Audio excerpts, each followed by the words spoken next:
আমরা আছি বলে না আপনারা সবাই ভালো আছেন। হাতের শাখা সিঁদুর রক্ষা করতে চান কি চান না? আপনারা চান?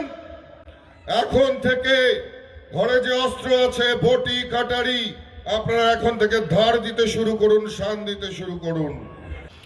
তো আমাদের রাজ্যের মুখ্যমন্ত্রী বলছেন আমরা আছি বলেই আপনারা ভালো আছেন, আর যদি আমরা না থাকি মানে হারার ভয় ধরে ফেলছে, তো একটা কমিউনিটি যদি মানে জোট বাঁধে তো 1 সেকেন্ড লাগবে, দেবে একদম 12টা বাজিয়ে।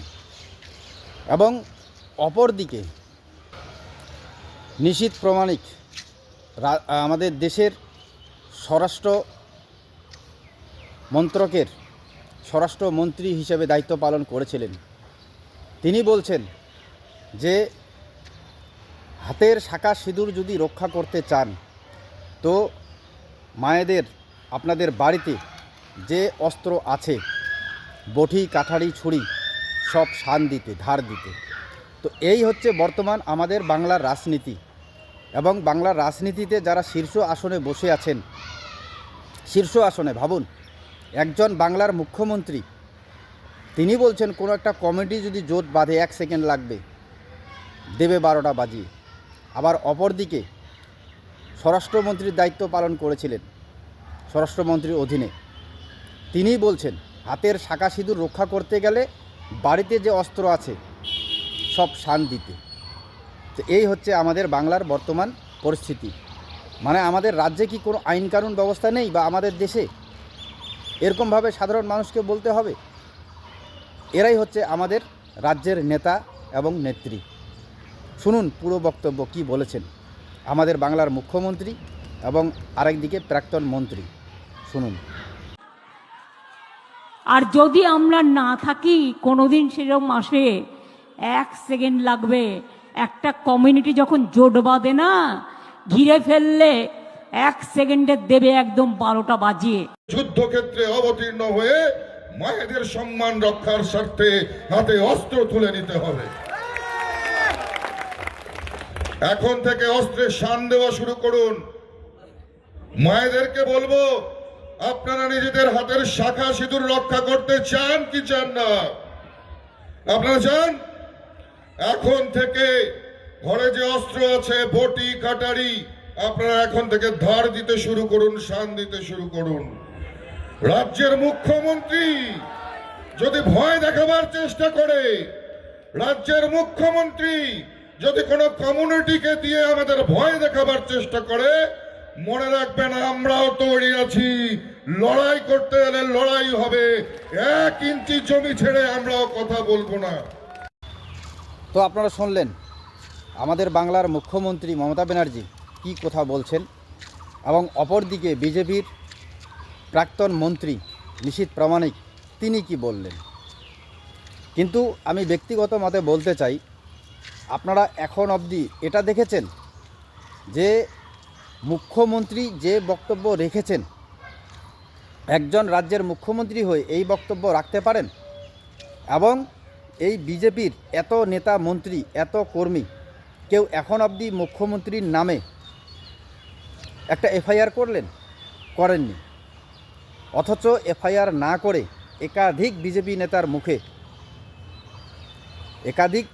নেতার মুখে যে সুর, সে সুর কি আমাদের সংবিধান মেনে নিতে পারে? অথচ একাধিকবার শুনবেন আমাদের বাংলার মুখ্যমন্ত্রীও সংবিধান রক্ষা করার জন্য লড়াই করছেন, আবার অপরদিকে বিজেপিও বলছেন তারাও নাকি সংবিধান মেনে চলছেন। কে সংবিধান মেনে চলছে? একবার রাজ্যে রাজত্ব হয়ে গেলে সংবিধানের আর কোনো বালাই নেই। যদি সংবিধান মানতেন তাহলে নিশ্চয়ই আমাদের বাংলার মুখ্যমন্ত্রী এইভাবে বক্তব্য দিতেন না। এবং সংবিধান যদি মানতেন তাহলে যিনি প্রাক্তন মন্ত্রী ছিলেন দেশের, সেই মন্ত্রী কিভাবে এই ভাষায় বক্তব্য দিতে পারেন? আপনাদের জানা থাকলে আপনারা অবশ্যই বলবেন। অথচ ভোট এসে গেছে, আমাদের উত্তরবঙ্গকে সে বিজেপি বলুন তৃণমূল বলুন পাখির চোখ হিসেবে দেখছেন। উত্তরবঙ্গকে যেমন তেমন করে হলেও জিততে হবে, যেমন একদিকে তৃণমূল তেমন আরেকদিকে বিজেপি। কিন্তু আমি আমার প্রত্যেকটা প্রতিবেদনে, বিশেষ করে প্রত্যেকটা প্রতিবেদনেই উত্তরবঙ্গের একমাত্র স্বাস্থ্য প্রতিষ্ঠান উত্তরবঙ্গ মেডিকেল কলেজ ও হাসপাতালের কথা বলি, যেখানে 2015 সালে প্রধানমন্ত্রী স্বাস্থ্য সুরক্ষা যোজনায় 150 কোটি টাকা দেওয়া হয়েছিল উত্তরবঙ্গ মেডিকেল কলেজ ও হাসপাতালে সুপার স্পেশালিটি ব্লক তৈরি হবে। 2015 সাল থেকে 2019-এ কমপ্লিট হওয়ার কথা, এবং সেটা যদি তৈরি হয়ে যেত এবং সেইখানে যদি চিকিৎসা ব্যবস্থা শুরু হতো, তাহলে আমাদের উত্তরবঙ্গের সাধারণ মানুষ সেখানে উন্নত মানের চিকিৎসা পেত। কিন্তু আমি নিজেও একাধিকবার এই আমাদের উত্তরবঙ্গের বিজেপি নেতাদের সোশ্যাল মিডিয়ায় একাধিকবার কমেন্ট করছি, বলছি, কিন্তু আজ পর্যন্ত কোনো নেতা, বিজেপি নেতা এটা দিয়ে দেখছেন যে কেউ ধর্নায় বসেছে, কেউ বা আন্দোলন করছে।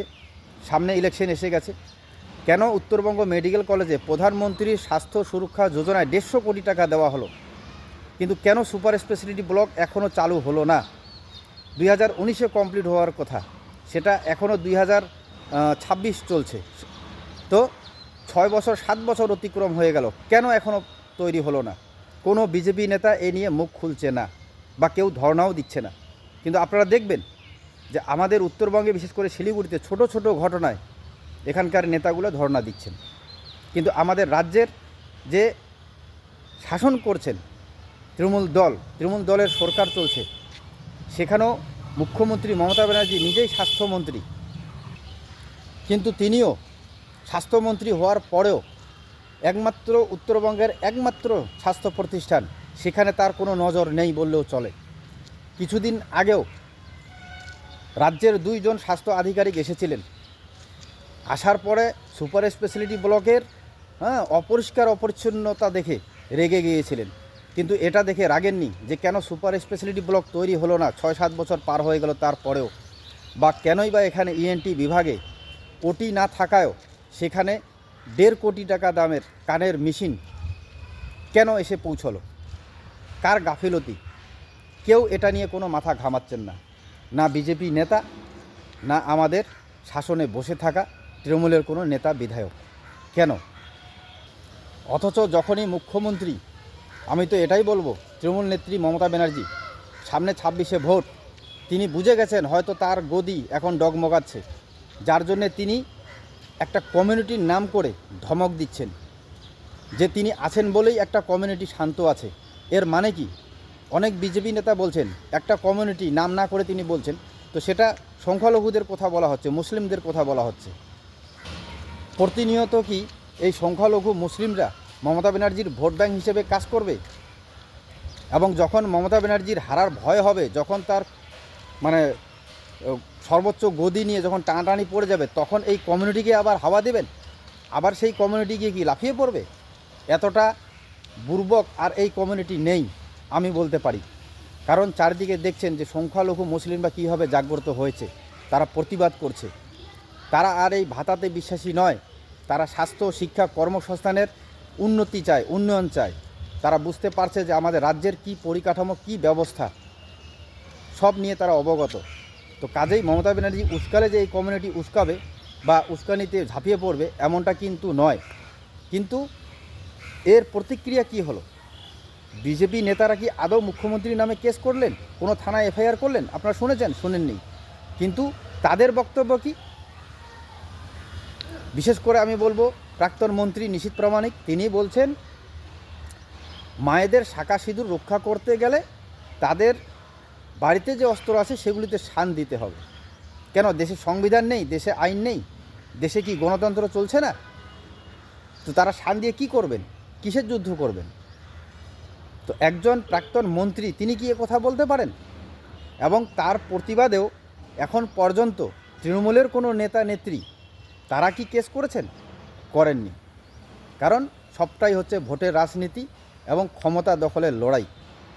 এতে ওনারা সাধারণ মানুষকেই উস্কাবেন। নিশীথ প্রামাণিক হয়তো শাঁখা সিঁদুর বলে কাকে উস্কাচ্ছেন বুঝতে পারলেন। আবার একদিকে মমতা ব্যানার্জি একটা কমিউনিটি চুপচাপ আছে, তিনি আছেন বলে শান্ত আছে। আবার তিনি যদি ভবিষ্যতে না থাকেন তাহলে সেই কমিউনিটি নাকি 1 সেকেন্ডে সব শেষ করে দেবে। এই হচ্ছে এদের ভাষা, এই হচ্ছে এদের বক্তব্য। এক কথায় বলা যেতে পারে এরা রাজ্যের মন্ত্রী হোক বা মুখ্যমন্ত্রী হোক, এরা অপদার্থ বলেই আজকে আমাদের পশ্চিমবাংলার এই অবস্থা। রাজ্যে এ পর্যন্ত প্রাইমারি হাই স্কুল মিলিয়ে প্রায় 25,000 স্কুল বন্ধ। নতুন করে স্বাস্থ্য ব্যবস্থার এত কোটি মানে হাজার কোটি টাকা খরচা হচ্ছে স্বাস্থ্য ব্যবস্থায়, তাও কোনো সাধারণ মানুষ গিয়ে কোনো পরিষেবা পাচ্ছেন না। আরেকদিকে মানে চাকরি তো নেই, এখন তো নতুন করে যুবসাথী স্কিম, সেখানে আবার প্রায় 21 বছর বয়স থেকে 21 বছর বয়সের পরে আপনার 40 বছর অবধি এখন তো ভাতা দিচ্ছে। কি বলবেন? সাধারণ জনগণকেই সচেতন হতে হবে, এর জবাব সাধারণ মানুষকেই দিতে হবে। সজাগ থাকবেন। ধন্যবাদ।